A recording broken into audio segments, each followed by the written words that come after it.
Iya. 6 SD saya sudah bisa mengendarai sepeda motor. Oke. 8 ya, kelas 1 SMP Ya, gitu ya. tahun 2008 saya itu sudah ngojek, Udah ngojek ya. ngangkut orang yang pulang dari kebun Iya. ke kampung. Iya. Saya ngojek itu. Jadi kan petani dari kebun jalan kaki setapak, Oke. ketemu jalan besar, jalan raya, Iya. itu ngojek. Ngojek. Ya. Walaupun saat itu masih kelas 1 SMP, Kelas 1 SMP, 13 Itu- tahun. sudah pasti belum memiliki SIM. Belum memiliki SIM, surat izin mengemudi. Jadi gimana nih buat penonton, buat Juragan nih, menilainya gimana? Tapi ambil sisi positifnya Juragan, bahwa beliau ini dari kecil itu sudah memikirkan atau sudah menganggap waktu itu sebagai uang gitu ya. Sudah itu SMP, SMA, kemudian Om Medo ini pernah bersekolah di Rejang Lebong, tepatnya di STM Rejang Lebong gitu ya. Ada nggak cerita atau pengalaman Om ini di bidang mencari uang pas SMA gitu Om? Coba ceritain kepada kita. Saya kebetulan jurusan otomotif waktu itu. Oke. Kendaraan ringan untuk mobil ya. Hmm. Jadi selepas pulang sekolah, Ya. saya ini sering membantu guru saya Ya. untuk memperbaiki kendaraan dari customernya. Oke. Harapannya satu, saya ingin membantu itu, untuk dapat nasi bungkus. Itu dapat nasi Bukan bungkus uang. aja gitu kan. Iya, Sudah bukan uang. cukup gitu kan. Sudah cukup, karena kita anak kos kan, jauh dari kampung, jauh dari orang tua. Jadi Jadi sehari-harinya cuman makan cabai dicampur dengan nasi nasi sama garam gitu. sama garam. Oke. ketemu nasi bungkusnya apalagi ayam ikan. Itu rasa makan di Di restoran. kaki lima itu Oke. udah enak kali rasanya. Jadi Juragan, Om Medo ini punya cerita unik kalau bagi saya ya. Kalau kemarin pas, karena kami SMP-nya satu SMP. Saya kelas 1, kemudian beliau ini kelas 3 SMP. Jarak 2 tahun gitu Juragan. Saya pernah diceritain sama guru ekonomi saya. Semasa itu Pak Dadang Suroso ya. Ya, Pak Dadang Suroso gitu kan. Bahwa ceritanya tuh kayak gini. Medo ini kalau ekonominya, kalau bisa nilai ekonominya tinggi. Nah, setelah itu rupanya si Om Medo ini nanya balik sama si Pak Dadang Suroso ini. Kok kenapa? Gitu. Kenapa bisa nilai ekonominya itu tinggi gitu? Coba ceritain Om.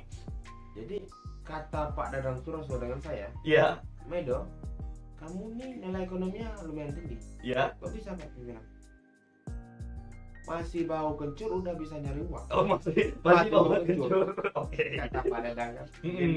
Dia mungkin waktu itu dia mendukung atau mengejek, saya nggak tahu. Pokoknya siap. saya ambil sisi positifnya saja. Oh, siap. Om Medo, jadi di setiap kita memulai atau menjalani usaha, di situ ada sisi terang dan gelapnya. Maksud dari sisi terang dan gelapnya itu Om, pasti Om Medo ada suka duka dalam menjalankan usaha ini. Coba ceritain gitu, suka duka dalam usaha daging kerbau ini Om. Kalau dukanya saya dulu, kan saya waktu pertama kali melakukan pemotongan. Iya. Jadi kalau dukanya itu caci maki dari konsumen, kita harus terima caci maki. Oke, harus sabar gitu Harus ya. sabar menghadapi seratusan karakter manusia itu, kita harus sabar. Oke. Terus kalau yang nggak kebagian daging, kan kita sistemnya list pendaftaran dulu yang mau beli. Jadi yang nggak dapat daftar itu mau minta daging sama kita, padahal daging udah habis sebelum dipotong kerbaunya. Maksudnya yang belum dicatat, belum mesan gitu. Belum pesan ingin membeli sama kita Ketika dagingnya sudah habis. padahal memang dagingnya masih gantung, belum kita masuk kantong bagi satu persatu. Oh, cuman kan udah ada ini ya. Udah ada yang punya. Oh, siap. Jadi dukanya kita kasihan melihat konsumen yang nggak dapat. Iya, kasihan gitu ya sama konsumen. Ada Yang juga nggak rasa dapat empati empati Oh, gitu kan. Saya temu satu kasus konsumennya sampai nangis. Kok bisa nangis? Ingin memang dia udah mencari kemana-mana daging kerbau tapi nggak dapat. Dia memohon dengan saya, dia nangis Oh iya, karena nggak kebagian gitu. karena nggak kebagian itu tadi. Jadi yang belum kebagian itu memang tempat dagangan itu masih ada daging. Jadi yang nangis ini tadi itu sangat meminta.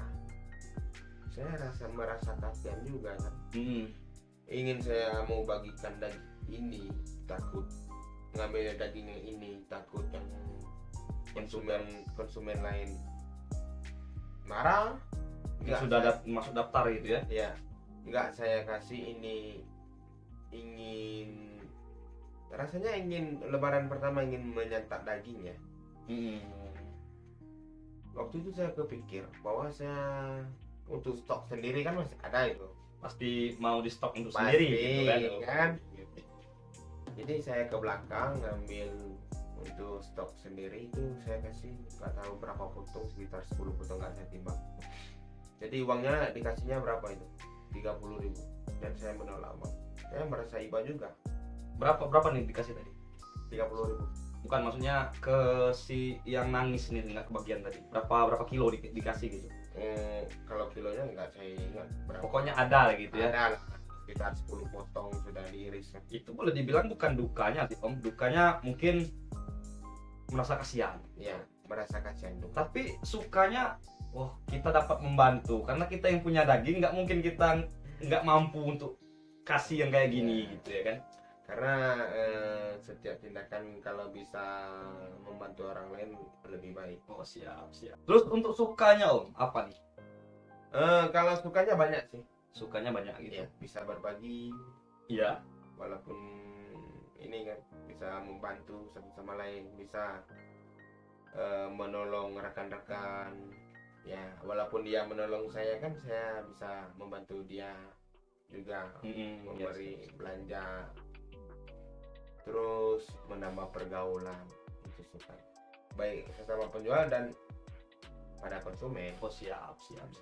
Jadi gini Om Medo, setiap pembisnis muda atau pengusaha muda kayak Om ini, saya undang ke sini gitu kan, itu memiliki pesan dan kesan gitu. Apa nih pesan untuk juragan yang di rumah, yang kira-kira mau memulai usaha, cuman memiliki rasa insecure, malu gitu kan sama yang lain, terus yang takut gagal juga gitu Om sampaikan kepada juragan yang di rumah, supaya juragan yang di rumah itu punya semangat seperti Om Medo gitu. Apapun itu yang penting halal, gaspol gitu. Oke, lanjut Om. Kalau untuk malu, itu malunya tiada habis benar. Kalau kita pikir malu. Kita pikir. Jadi untuk rekan-rekan sekalian, jangan takut malu. Hilangkan rasa malumu untuk hidupmu lebih indah ke depan. Oh, siap. Jangan takut gagal untuk melangkah maju ke depan. Oke. Kalau kita mengingat gagal, kita tidak bakal bisa maju melangkah ke depan. Kalau kita merasa malu, kita tidak bisa untuk merasa indah di depannya. Gitu. Kita tidak bisa melihat bakat dan rezeki kita di mana gitu ya Om ya. Sebenarnya rezeki itu kan memang ada, tapi tinggal kita menjalaninya. Oh, jalan sudah disediakan Sudah sama disediakan. Tinggal kita melangkah. tinggal kita jalanin aja. Jalani. Oh siap. Cukup itu pesan untuk juragan yang di rumah. Ya. Oke, juragan yang di rumah, di jalan atau tidurnya di jalan gitu kan. Demikian obrolan singkat saya bersama pengusaha muda yaitu Juragan Kerbau gitu kan. Amin. Di ruang catur, di ruang kita gunakan untuk cerita sambil ngelantur ini Juragan. Kutipan yang bisa saya ambil atau pesan yang dapat saya ambil dari hasil ngobrol sama Om Medo Anggisa Putra Topos Juru Kalang gitu ya. Bahwa semangat untuk memulai usaha itu harus dimulai sejak dini gitu ya. Ya. Terus malu itu setiap orang punya malu. Karena lawan terbesar kita adalah malu gitu. Untuk memulai jangan takut gagal karena Om Medo ini sudah mungkin bervariasi usaha Omedo ini gitu kan ya, karena kita sudah dekat gitu, jadi tahu sejarah Omedo ini gitu kan. Kalau dibilang masalah ekonomi atau finansial, Omedo ini saya rasa nggak kurang gitu dari kecil gitu kan, karena saya tahu itu walaupun pas-pasan gitu kan, cuman nggak kurang gitu juragan bisa filter sendiri gitu. Demikian juragan, semoga obrolan kami atau saling berbagi kami ini dapat menambah semangat juragan dan ilmu pengetahuan bagi juragan.